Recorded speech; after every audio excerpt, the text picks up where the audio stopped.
September 18th, 1989, at the intersection of State Road 100 and County Road 245 in Lake City, Florida, 12:30 a.m. A police deputy drives by the Suwannee Swifty convenience store. Nothing appeared out of the ordinary.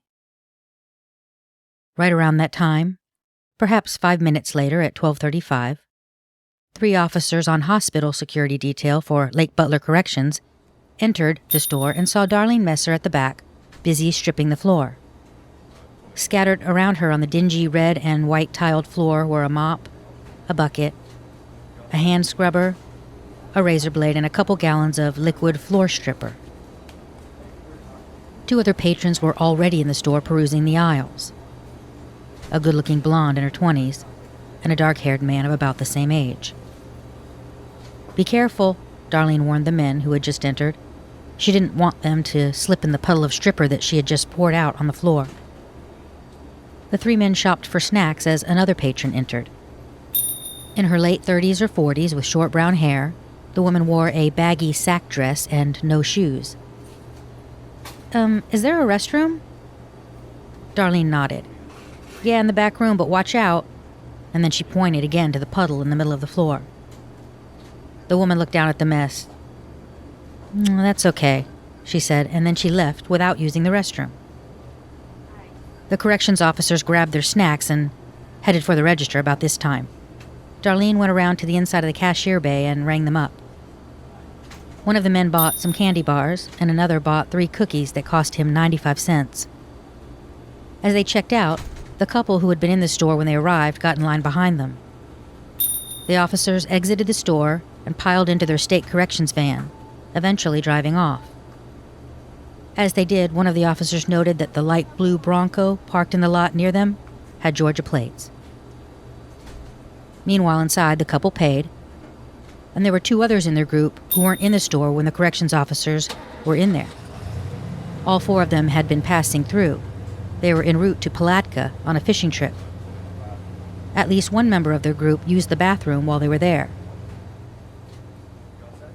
Once finished, they sat on the tailgate of the light blue Bronco, sipping coffee for a few minutes before getting back on the road.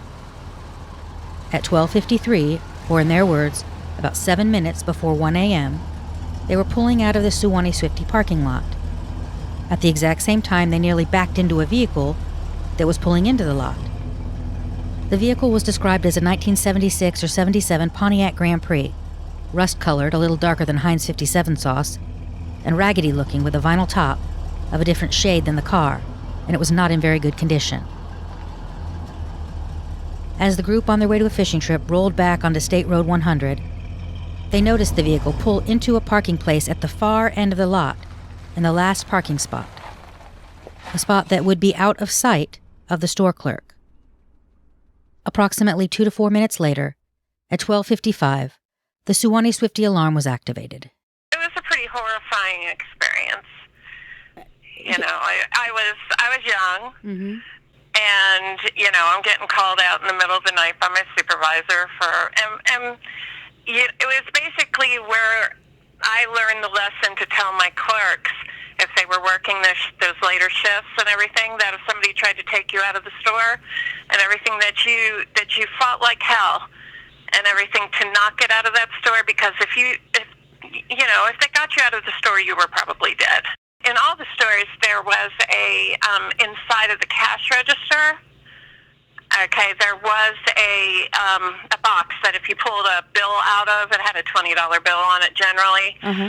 If you pulled that out, then an alarm would go off. Oh, that's interesting. So if, for example, the perpetrator came behind the counter and started grabbing, he might pull it on his own accidentally and not even know it. Right, he might, or if they forced the clerk to open up the register and everything, then that's the first thing they grabbed. Prior to that, when the clerks registered, let's say, was there any talk at all about if a robber comes in, don't argue, just give them the money? Absolutely. They were supposed to give them whatever they wanted to and get them out of the store as quickly as they could. Okay. Okay, that was the rule of thumb. Okay, and then they were to lock the door, of course, behind them. Right, yeah. But, you never argued with them. You never tried to talk them out of it. They were not allowed to have weapons in the stores. all a weapon in a store would do is get you killed. Well, that brings me to another question then, because she had a weapon in her purse.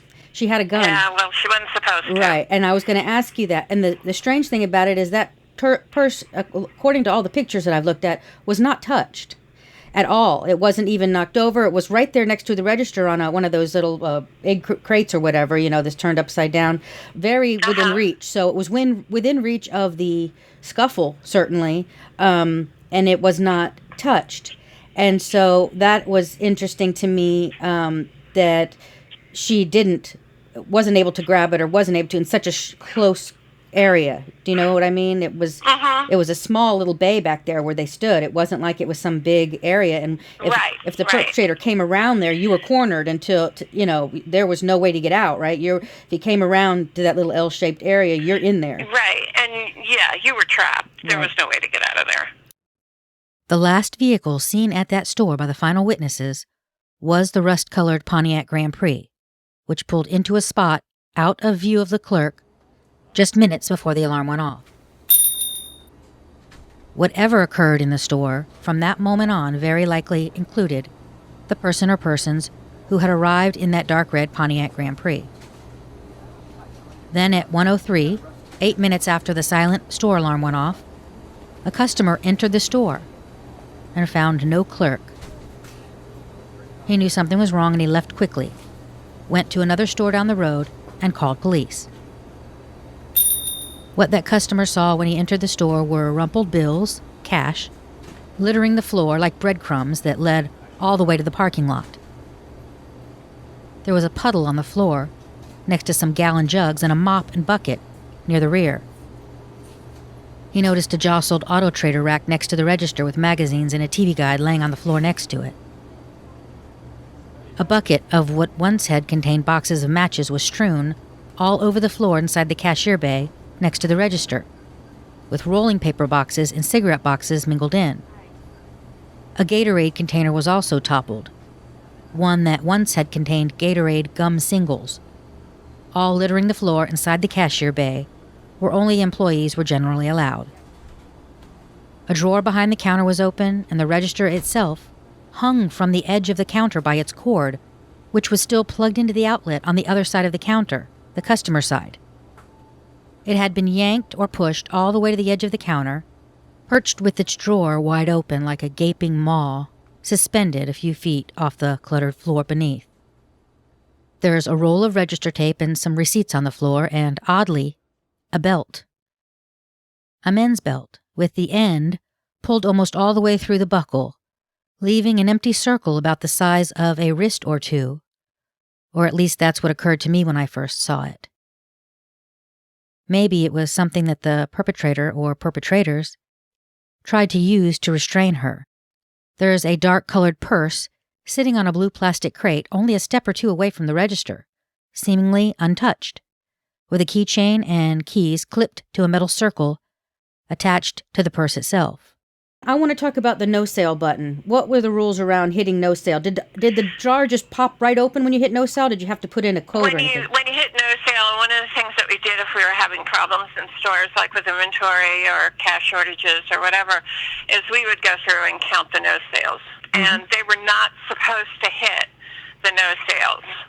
Okay, because that indicated to us, it's like, oh, why were you opening up the register? Right. You had no reason to open it. And if there were an excess number of no sales, then what that showed us, or what that indicated to us, or could have indicated to us, is that somebody was just stealing.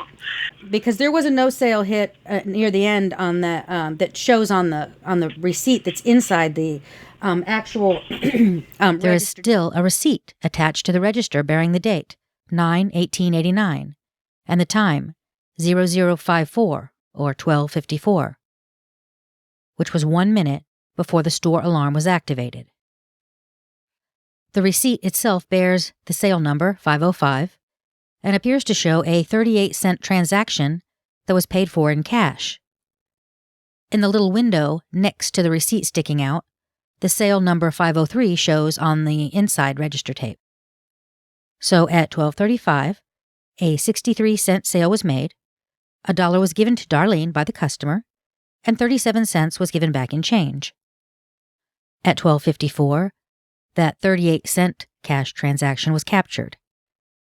Transaction number 504 is unknown to us, but 503 and 504 would most likely be the transactions of the corrections officers and the group headed out for their fishing trip.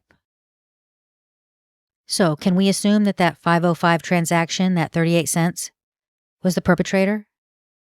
I mean, it is 1 minute before the alarm itself went off, and it could even be less than that, because we only see the minutes, not the seconds. Yeah. Do you think that's where they would have kept the rolling papers? So do you think they could have been knocked off when that register was when that register came down? Yeah. You know, they probably, if she was grabbing hold of the register, right, or anything, then she probably, they probably came off at the same time. Though none of them, interestingly, look like they've been stepped on. They're all just down there on the floor. Yeah. They don't look like they've been, if there's a struggle and there's people back there stepping all over the place, sure doesn't look like they stepped on any of those boxes. They didn't step on any of it, did they? No. And like the milk crates, are still all in place. So you said her purse is there. Yep. Nothing on the far side of the counter, is a mess. It almost looks like the stuff was pushed, rather than pulled. Yeah, like someone came over the counter. Yes, I think that's true. Yeah, something like that. You know, it doesn't necessarily look like it was all pulled off. It could have very easily been pushed off. Yep, that's true. And I feel like if there's, those boxes to me say something, that if they were struggling so much behind that counter, 2 or even 3 people, those probably would have been trampled. But if she was, let's say she was stripping the floor. Come on now, the cleaning rag is still next to the money order machine. Yes. Okay, so, to me, all that stuff is untouched there. Yeah, yes. And if she was struggling back there, then that would, all that stuff would have been messed up. So there was a fan that must have been sitting on a counter thing that's all the way knocked over. Back on the other end, a garbage can and looks like a wheelie thing with some empty Pepsi bottles that were sitting there. It looks like more of the struggle where it was occurring out there, which is closer to where she may have been when they walked in, because that's where the stripper and stuff is. I hadn't even thought about the fact that it does all look pushed over rather than far, and those boxes are not trampled. And I feel like it's a good, it may have been 2 people. One of them was trying to restrain her, and the other one was reaching over the counter. Was messing the store up. Yep. Now, just thinking back, do you have any specific recollection of her, or knowing that she had any problems with any customers? We were not aware of her having any problems with any customers. Okay, so if, for example, she had to, during one of her shifts, call police and report an incident, how would that be handled with the store? I assume she would tell her boss. She would have told the manager. Okay. About it, and, we, of course, if we had felt there was any kind of danger to her, and, then, of course, we would not have left her there by herself. Right, obviously. So you weren't aware of anything that had been a problem previously? No. Okay. So there was an incident that occurred 9 days before her murder where she called the police, where there were 2 suspicious, it said it was a suspicious incident, basically. 2 young men were arrested in the parking lot. And so you weren't aware of that? I had no knowledge of that. Okay. Those 2 people ended up being 2 suspects in the case. One was a minor, and the other was around 22. Well, it turned out they were drunk, and they had 2 weapons on them. And one of the last lines in his report, the police officer noted that he believed if he had not apprehended them, they were going to rob the store. And wow. Okay. And here's even. And you see, and it's funny because that store was not one that tended to be robbed. Okay. I had stores that I worked with that would get robbed on a regular basis. And that was not one of them. Well, I do know that some of the money was left in the register. That was another red flag, is that not only was there money still left in the register, there was money trailing all over the floor from all the way into the parking lot. And also nobody took the lottery tickets. If it was a robbery, they would have taken the lottery tickets because they weren't fastened down. But do you know what they did take? They took lighters. There are a couple lighters rolled out in the parking lot. So it's like they grabbed a handful of lighters. After this happened, you said you were called in the middle of the night. Did you actually have to go down to the store that night? Oh, yeah. Oh, My wow. supervisor and I were both there. What do you remember seeing when you got there? I walked in, and my first impression was, oh, my God, the store's a wreck. Mm-hmm. Okay, and what that equated to was she put up a hell of a fight. Right. Okay, coming out of that store, because obviously somebody had to go behind the counter, okay, and get her, and then she must have been kicking and screaming the whole way out. Yep. And what that tells me is that they most likely didn't have a gun. Yeah, I mean, why didn't they? If their intent was to kill her, why didn't they just kill her in Right the store? there, exactly. And you know what? Yeah. Another thing that struck me. One of the first things they did at 5:30 a.m. that morning, I mean, they started quick, is they pulled up any police reports with her name on them. And there were quite a few. She called police a lot, not just from the store. So she had worked at a restaurant in Middleburg called the Oyster Shack, and there was some employees stealing there. And she, after the third time, she called police on them. That was one. There's another one at a Jiffy store that she worked at in Middleburg, where she had to call the police because the two perpetrators came in and went right to the beer and grabbed it and left. Then there was 2 incidents while she worked at the Suwannee Swifty store, where someone that worked at the corrections place where her husband was, she was saying was harassing her and telling her he'd make life bad for her husband if she did not go out with him. And then there was then there was another guy at the apartment that she lived at that she said was peeping in her windows. And then the incident with the 2 guys 9 days before. So there's so much room for motive here. And Right. I just, I think there's a lot in her victimology that puts her at risk. And then you've got to look at all these things to find out if any of these are the perpetrators. At 9 a.m., Sergeant Wells called the father of one of the 2 males who had been arrested for suspicious activity just 9 days earlier in Darlene's store parking lot. The father told him that both young men, Robert and Roger, or Rob and Charlie, as they were known to co-workers, had been with him at his home in Middleburg the night before. They were all up together and awake until about 12:30 when they went to bed, at least according to the father of one of the young men. So he was essentially giving them an alibi. Meanwhile, 2 other investigators were busy with Darlene's mother. That poor woman had been visiting from Canada, staying with her daughter, and you can only imagine the horror of your child being murdered while you're in town on vacation, visiting. She didn't know the area, and suddenly the police were at the door first thing in the morning asking questions, like what was your daughter wearing when she left for work the night before? Sergeant Wells next interviewed Darlene's husband, Charles Messer, who was an inmate at the Florida State Prison. We were completely taken back by that. Okay, she had told us that her husband was in the Navy. And I'm sure that was because she thought we wouldn't hire her. Right. If we knew the circumstances. I see. And everything, and quite honestly, we might not have. I eventually tracked down a woman who met Darlene at Florida State Prison. They would see each other on visiting days. They both had husbands who were inmates. As we began the conversation, she said she wasn't sure how much she could help me because it had been so long, but I told her that I just wanted to know how Darlene had met Charles. She said that her recollection was through the mail, and that corresponds with a handwritten note in the police report under this woman's name. It says, quote, "Answered ad in Globe Magazine, 1987. If I were to guess, based on how the police notes are worded, answered ad in Globe Magazine, an ad was placed by Charles Messer asking for a prison pen pal, and Darlene answered it. I should note that when Darlene married him, his status may not have been as a death row inmate. The status of Charles Messer's case was a long and winding one. It appears that Darlene and Charles struck up a relationship that began by mail and ended with Darlene moving to another country to live near him in prison, and that eventually married him. She answered the ad sometime in 1987, and Charles and Darlene Messer were married on June 29, 1988. Charles Messer had been incarcerated since 1974 and had last seen his wife on the 17th, the day before she went missing, or more accurately, she went missing later that night, sometime after midnight, just after going to see him that day.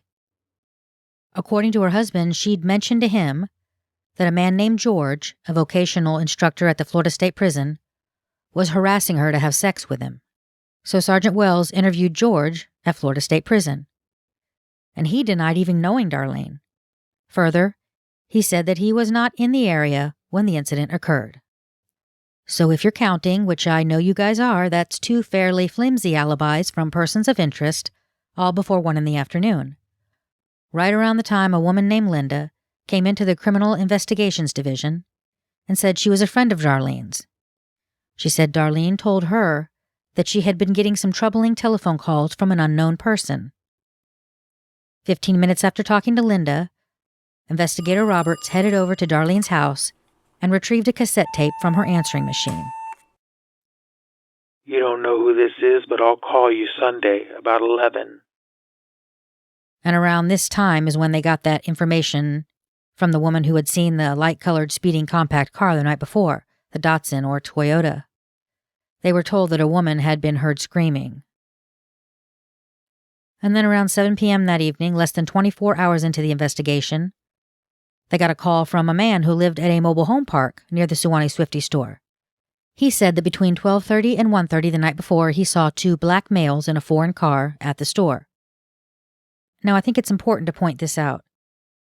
Police did not get the lead about the dark rust or red-colored Grand Prix until sometime later. They did not have that information in the first days of this investigation. So the light-colored compact car, the Datsun or Toyota, speeding a few miles from the store on the night in question with someone possibly screaming inside it, was their best vehicle lead at the time. But the next thing that would happen was that Darlene's body was found. Around 4 or 5 in the evening, the same day that she had gone missing in the wee hours earlier, a guy named Billy said that he'd gone over Swift Creek and thought he'd seen a body, but he wasn't sure. I guess his curiosity niggled at him for a few days because it wasn't until the 20th, 2 days later, that anything was done about it. And he tells a guy named John about it, who is a train engineer. Billy is a train conductor, I should have mentioned that, and that's how he saw the body in the first place, when he passed in the train. I suppose I should also mention that there's a train track that runs parallel to the Swift Creek Bridge, and on Wednesday the 20th, the train was passing that bridge again, but this time, John and his brakeman got out to investigate. Billy's gut was right. It was a body. And shortly thereafter, they flagged down a Florida Highway Patrol trooper. The second crime scene, the Swift Creek Bridge, was about 4 miles south of the Columbia County line and about 13 miles straight down State Road 100 from the Suwannee Swifty store, if one was to travel directly from one point to another. The report notes that there were multiple bloodstains on top of the east side of the bridge, and it appears that the victim was pushed from the side of the bridge into the water. She was found laying face down in the water with her hands and most of her arms under her body. The bridge itself isn't very long, 200 feet, 3 1/2 inches long, according to the report. Just long enough to extend the road over a thin creek that passes beneath it, and it's plunked in the middle of nowhere, a simple 2-lane state road that cuts through a wooded area. There is 2 feet, 11 inches of what they're calling walkway to the right of each of the white lines on either side of the road on that bridge. Then an elevated cement section which makes up the base of the concrete railing. The bloodstains were found near the middle of the bridge, 130 feet and 2.5 inches from the north side. And they said that approximately 5 to 7 inches from the bloodstain, they found a small puddle of what police said appeared to be some type of car fluid. And obviously they would have no way of knowing when it was put there because the body was found 2 days after she was abducted. We can say for certain that the blood is related to the scene, but we can't say as much for the car fluid. Given its proximity to the blood, I know that, based on the reports, they do believe it had investigative significance. The death certificate lists craniocerebral injuries due to blunt head trauma as the cause of death. In a box marked "Describe how injury occurred," it says, quote, "apparently beaten about the head." Darlene was taken to the office of the medical examiner in Jacksonville, Florida, for her autopsy. She was found wearing the blue jeans and pullover turquoise shirt that her mother described her as having worn to work that day. But she was discovered wearing only one white sneaker and one earring in her left ear. The other earring and sneaker were missing. As far as I can see, neither were ever found. The report also notes that Darlene was wearing beige pantyhose. None of these clothing items were described as having been torn or pulled down or in any way displaced. Regarding her facial injuries, they are described alternately as total damage and total destruction.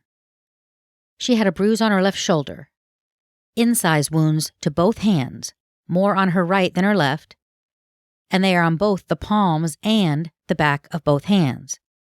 3 of the wounds on her right hand are described as through and through, and based on the markings in the picture, it appears that on both sides, the wounds on the palm directly relate to the injuries on its corresponding dorsum.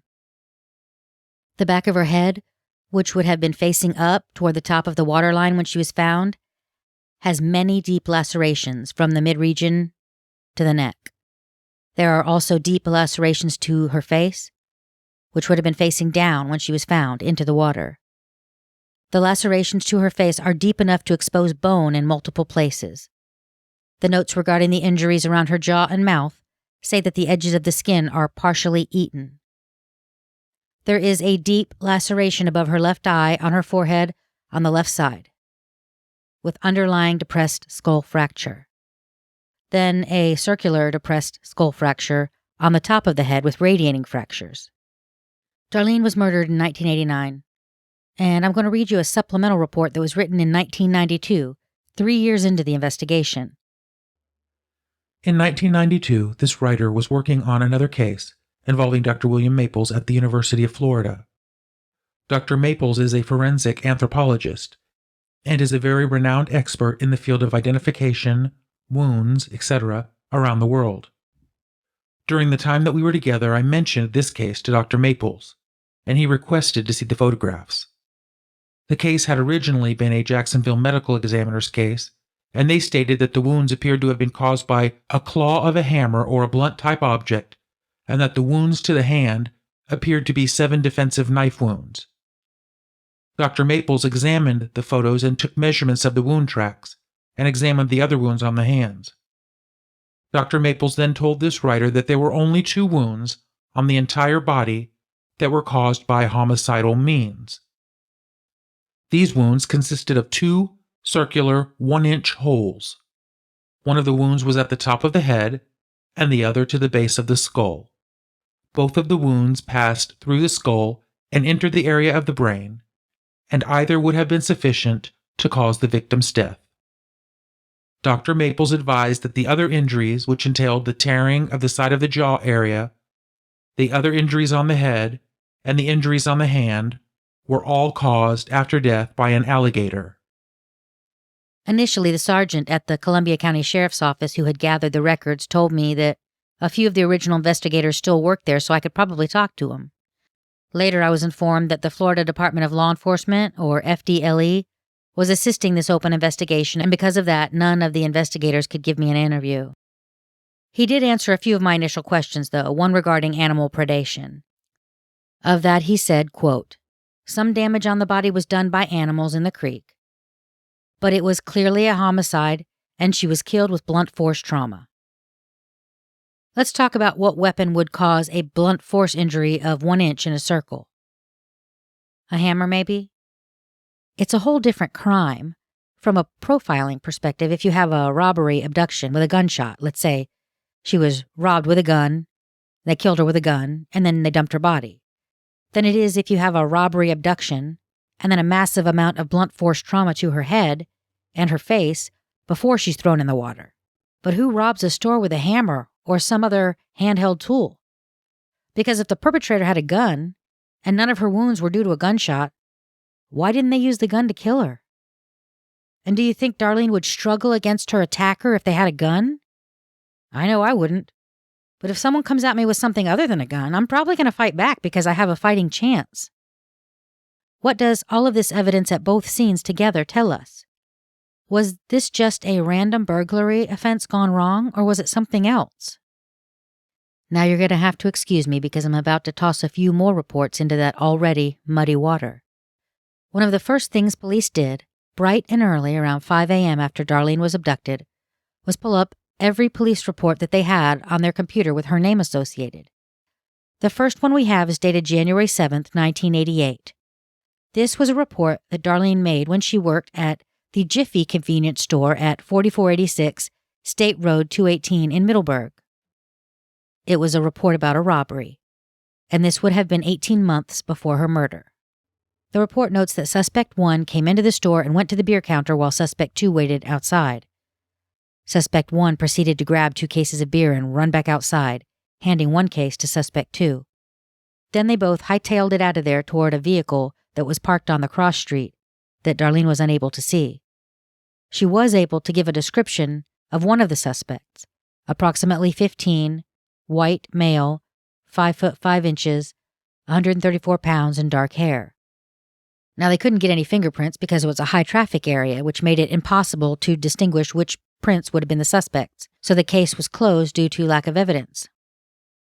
The store that she was abducted from is about an hour away from this Jiffy store in Middleburg, where the beer robbery took place. And that is also important because this wasn't the only job she had in Middleburg. In Middleburg, she also worked at the Oyster Shack. And according to someone else who worked there, so did 2 of the suspects in this case. Remember Robert and Roger, a.k.a. Rob and Charlie? They're the 2 young men who had been arrested for suspicious activity 9 days before Darlene's murder, right there in her same store parking lot. Charlie's father stated that both young men had been at his home that night that Darlene was abducted, and they were all up together until about 12:30 p.m. So they've got this incident report showing that Darlene had called the cops on 9/9/1989 from the Suwannee Swifty store, and that's 9 days before the fateful night. Police get a call at 2:56 a.m. about 2 males acting suspiciously in her parking lot. Now, there's no interview with Darlene in this report, or any further information or narrative about what caused her to call the police in the first place. Nowhere in the report does it note that Darlene knew these 2 males. What it does say, this report, is that an officer was dispatched, and when he arrived, he observed that Rob was, quote, working under the hood of a vehicle that he described as a red Pontiac Grand Prix, a 2-door. Charlie was sitting inside the vehicle. Now, have I mentioned to you that he's a minor? Yeah, Charlie's a minor, driving around at 3 a.m. with what you'll now learn were multiple weapons in that car, both registered to his father. When the officer approached, he saw a shotgun in the passenger seat, and he noted that the breech was open and there was a round in the chamber. He immediately retrieved the weapon and unloaded it, and then asked Charlie to step out of the car. He got permission to search the vehicle, which he was told was Charlie's mother's. The report notes that in the car, the officer found less than 20 grams of marijuana in the glove box, a .25 caliber automatic pistol under the driver's seat, and open containers of Budweiser beer. He described as being able to smell the odor of alcohol on Charlie, and also mentioned that after cuffing Rob behind his back, the 22-year-old slipped his cuffs in front of his body. Both were arrested and transported to jail. It was noted in the report that Rob already had an outstanding warrant out of Putnam County at the time. Now I want to direct your attention to what I think is the most chilling line in the entire report. It reads, quote, both defendants were intoxicated and refused to talk to this writer. I feel that if the 2 had not been stopped, they would have robbed the store. Later, when investigators on Darlene's murder case contacted the arresting officer regarding this incident and asked him what he remembered about the vehicle, he said that it was maroon, rusted out, and had something weird about the roof. He remembered it being a Grand Prix. The homicide investigator noted in the report, quote, this description is very close to the description given by the witness who saw the suspect vehicle coming into the parking lot at the Suwannee Swifty approximately 3 to 4 minutes before the alarm went off. This would be the vehicle the Georgia couple saw and almost backed into on the night that Darlene was murdered. And then there's another thing I want to draw your attention to, and that's the notation about the officer pulling up and one of the suspects working under the hood of the car. I'd sure like to know what he was doing under that hood, but that's not something the officer noted in his report as having asked. I can't fault him for that because on the day this occurred, they didn't have a murder on their hands with a vehicle that matched this description, nor did they know that the murder suspect vehicle may have been leaking some type of fluid. Now let's talk about the oyster shack, because this also involves one of the police reports pulled the day of Darlene's abduction, in the early hours of the investigation. Another report that had her name included as a witness. In April of 1988, police went to the oyster shack in Middleburg. Darlene Messer was an employee at the oyster shack, and in this case, she was witness to criminal activity going on in the restaurant. Suspect 1 was William, or Billy, I'm told he was called. He was also an employee of the oyster shack and around 20 years old. Suspect 2 was Frank. He was 18 years old. I'll read directly from the report narrative. The witness, which is Darlene, advised that on April 16, 1988, at or about 11:35 p.m., she observed Suspect 1 remove 2 cases of beer, 2 boxes of shrimp, and 1 large box of oysters through the back door of the oyster shack. Suspect 2 was waiting outside and helped Suspect 1 load it into Suspect 1's vehicle. On April 19, 1988, at 11:20 p.m., the witness saw Suspect 1 pass 3 cases of beer and 1 case of shrimp to Suspect 2 through the rear door of the restaurant. Suspect 1 then gave the witness, Darlene Messer, a ride to her home. On this date, when she arrived home, she asked Suspect 1 for a beer.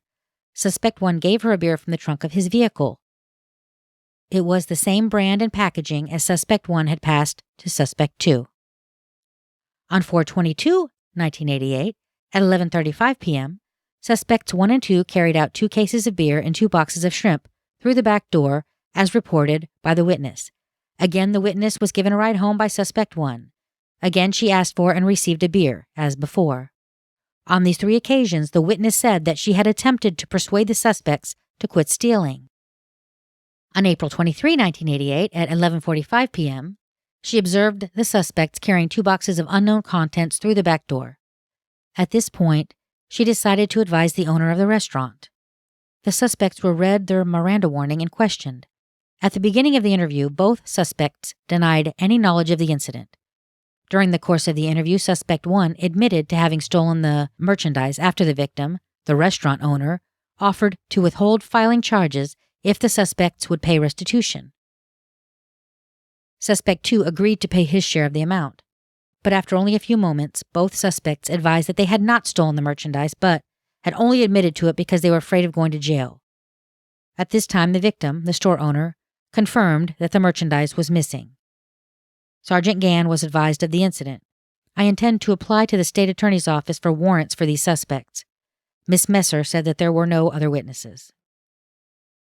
Property stolen: 6 cases of Budweiser beer, 1 case of Michelob beer, 5 cases or 250 pounds of shrimp, and 1 case of oysters. Total $1,311.30.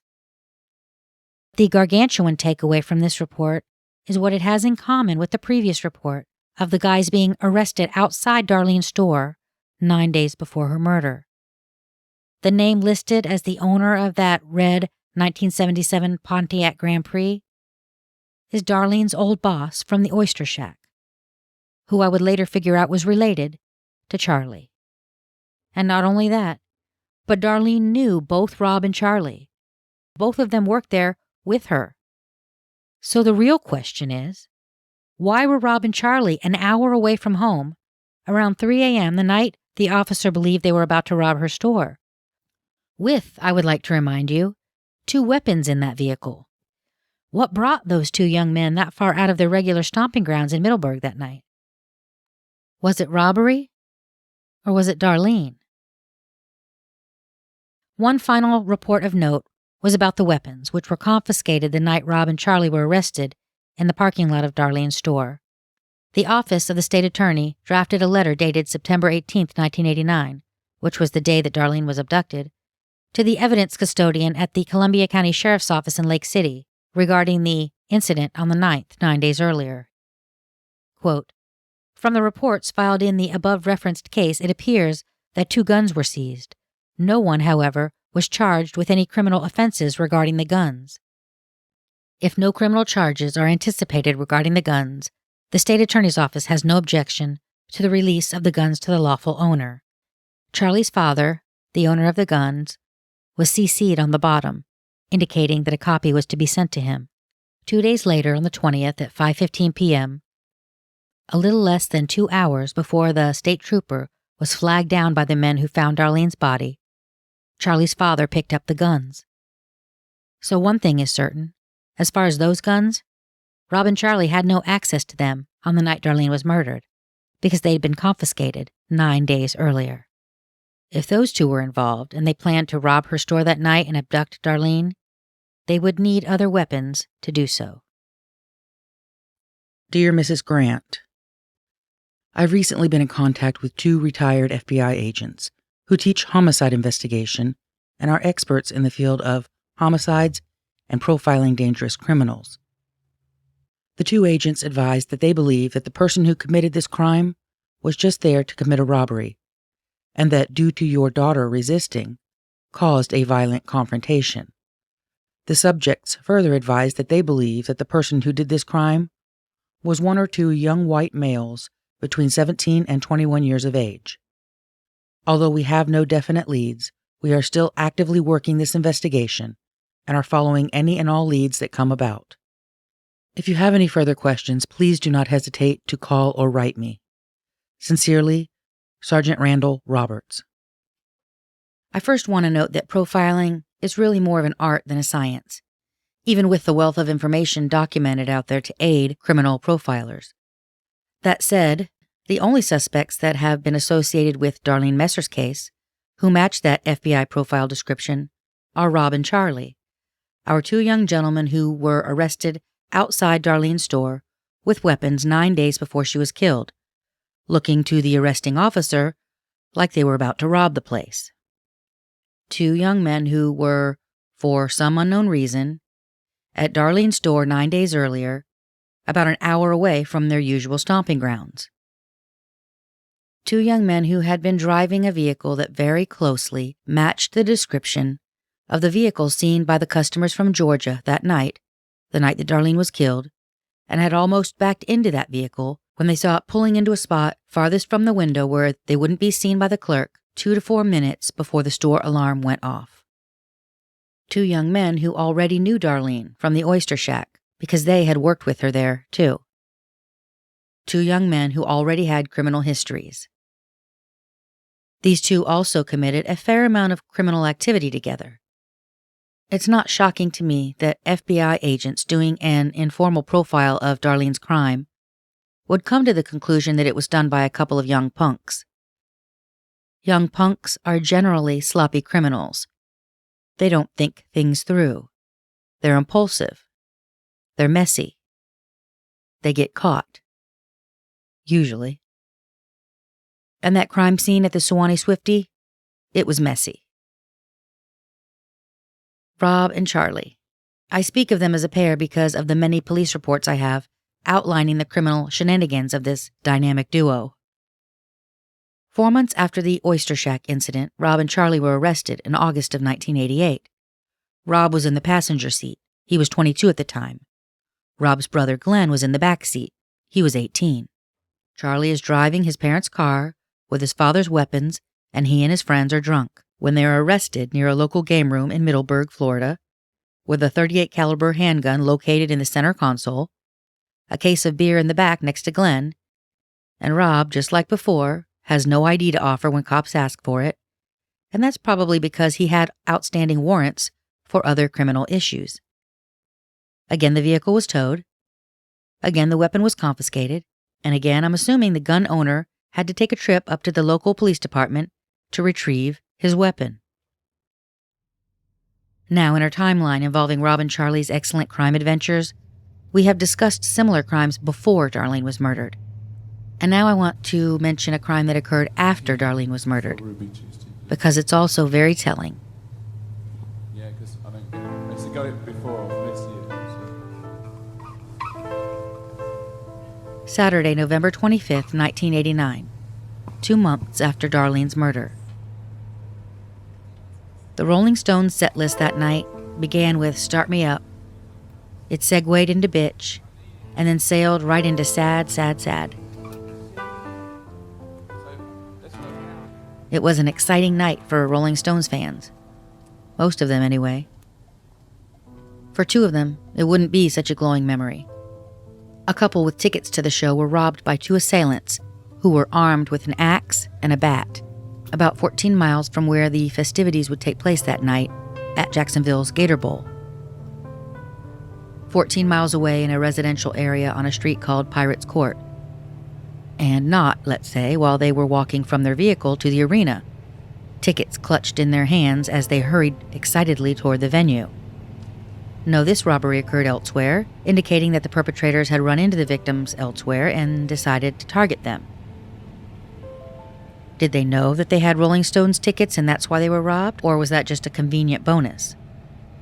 I will say that these perpetrators were not very bright, because after stealing those tickets, while armed with a bat and an axe like a couple of B-list actors straight out of a shitty zombie movie, Rob and Charlie, yeah, you guessed it, headed to the Gator Bowl intent on taking in the show. They were apprehended near the concert venue by off-duty officers. Rob and Charlie didn't have guns that night to commit the robbery like they had multiple times before when they'd been arrested. This time they were caught with an axe and a bat, and that might be because the weapons they were used to carrying had already been confiscated by police, and they didn't have access to them by that point, which was 2 months after Darlene's murder. What happens to perpetrators who clearly aren't going to quit perpetrating when their weapons of choice are suddenly unavailable to them? Well, they arm themselves with new weapons, like a bat, or an axe, or a hammer. You can take away their toys, but that doesn't remove the criminal intent or activity. Criminals evolve to suit their needs. Hypothetically, if Rob and Charlie didn't have a gun on a night that they wanted to rob a convenience store, it's clear based on their actions that they weren't opposed to using other means by which they could, quote, unlawfully by force, violence, assault, put in fear, and take money or other property, committing such with a deadly weapon. That's a line from Rob's sentencing documents for that bat/axe crime. And boy howdy did someone shit the bed on this one. Charlie was still a minor at the time, so I couldn't find out how he was charged in this case, which again happened after the event 9 days before Darlene was murdered, and where he and Rob were arrested drunk with weapons, presumably about to rob a store. I do, however, have Rob's sentencing papers for the November 1989 axe/bat-wielding robbery. The court papers say, quote, it appearing to the satisfaction of the court that you are not likely again to engage in a criminal course of conduct, and that the ends of justice and the welfare of society do not require that you should presently be adjudged guilty and suffer the penalty authorized by law. Rob was sentenced on December 8, 1989, and was allowed to plead nolo contendere to aggravated battery, and was sentenced to $220 in court costs, 30 days in jail, 14 of which were credited as time served, and 100 hours of community service. And both Rob and Charlie would continue to offend. They would also both continue to be looked at as suspects in Darlene Messer's homicide case, well into 1991. I think one can extrapolate from this that police weren't taking the alibi given by Charlie's father as gospel, because not only did the investigation follow Charlie out of the state to Connecticut, where he fled after his last arrest, but it followed Rob as well. Charlie would go on to have another violent offense in 1999, an arrest for second-degree assault, among other offenses. Before I end this season, I want to bring you back to the crime scene. Back to the Suwannee Swifty in Lake City. Back to around 12:53 a.m. on September 18, 1989, when the four people in the light blue Bronco with the Georgia tags were pulling out of the lot, and the raggedy-looking dark red 1976 or 77 Pontiac Grand Prix was pulling into that lot. 7 minutes before 1 a.m. is when they believed they were rolling out of that parking lot. That gives the occupant or occupants of the raggedy-looking Grand Prix 2 or 3 minutes to park, get inside, look around for a second, and feign a purchase that amounted to 38 cents before that drawer popped open and the alarm was engaged. That's not a lot of time, 2 or 3 minutes. And it's certainly not likely that anyone else is involved, because if there was another car and another patron or patrons, The occupant or occupants of the Raggedy Grand Prix would have had to get in and out and away from that area fast enough that they never saw who came next. And then you'd have to presume that occurred, and they never contacted anyone and said, "Hey, we were at that store that night. We were driving our Raggedy Grand Prix and we saw this." That didn't happen. And that's probably because there wasn't anyone else. Whoever drove that Raggedy Grand Prix very likely did something to Darlene Messer. What we don't know for sure is if there are one or more of them. What weapon or weapons did they have? How did they get her out of there if they didn't have a gun? Did they have a gun? If they did, why didn't they just shoot her there? If robbery was really the motive.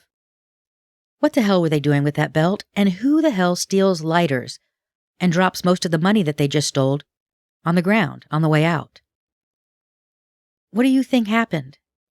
I think that the final register receipt indicates that the perpetrator or perpetrators walked right up and went to purchase something, and that after that item was rung up, as soon as the drawer popped open, Darlene knew she had a problem because the silent alarm was engaged. Whether it was she that engaged it by pulling that 20 out, which triggered the alarm, or it was the perpetrator who lunged over the counter and started grabbing money when the drawer popped open. There is no record of a no sale after that last sale, number 505. So whatever it was had to begin once the drawer popped open on that final sale. That was the moment that this started. You know, doing this podcast, to me anyway, it's kind of like an elaborate eulogy. Not the kind where you're at a funeral and you're standing in front of everyone talking about how someone was liked and they'll be missed, against a backdrop of human sounds ranging from sniffles to sobs. This is a different kind of eulogy. The kind where a lot of time has passed, and the job at hand isn't to say how wonderful someone was and how they'll be missed. For most family and friends of the victims of violent crimes, that goes without saying. Of course they're missed. People who love them miss them. My job isn't to point that out. My job is to ask those unanswered questions. My job is to say, hey, listen here. This is how she lived. This is how she rubbed up against the world and moved it with her very existence. This is where she pushed a bruise, or she tossed a match, or spiked a ball, or she grabbed at something, or she chased her dream. And here is how the world folded in on her. Here's that moment when a blunt object met her soft flesh, and what must she have been thinking right then? Those moments between every blink, where the answers that you and I seek are in what she saw, tucked into the folds of skin behind her eternally closed eyes. You can judge Darlene Messer, if you will, as you listen, but remember this. All of the there but for the grace of God go eyes in her story, they're speaking to yours too. My eulogies gather up the pieces of a story so that together we can fashion an explanation for someone's end. I hear people say all the time that we're giving victims a voice, but that's not what we're doing. Not really. Their voices have been smothered, and we certainly cannot presume to speak for them. We're acknowledging their life, the fact that they drew breath for a certain amount of years and then suddenly they didn't. They breathed no more. And that jarring absence requires acknowledgement because, in the end, that absence, and most importantly, our response to it, it says everything about who we are, all of us, together. There is no perfect life. We're all just a mess, trying to make it through another day without making things even messier for everybody around us. If you are a family member, friend, or member of law enforcement that is interested in having your case covered on the Down and Away podcast, you can contact me at deckerjenny@gmail.com. That's DECKERJENI@gmail.com. If you are interested in fiction, you should check out the Morneau podcast from my Detective Dex Morneau crime series. Both Down and Away and the Morneau podcast can be found wherever you listen to podcasts.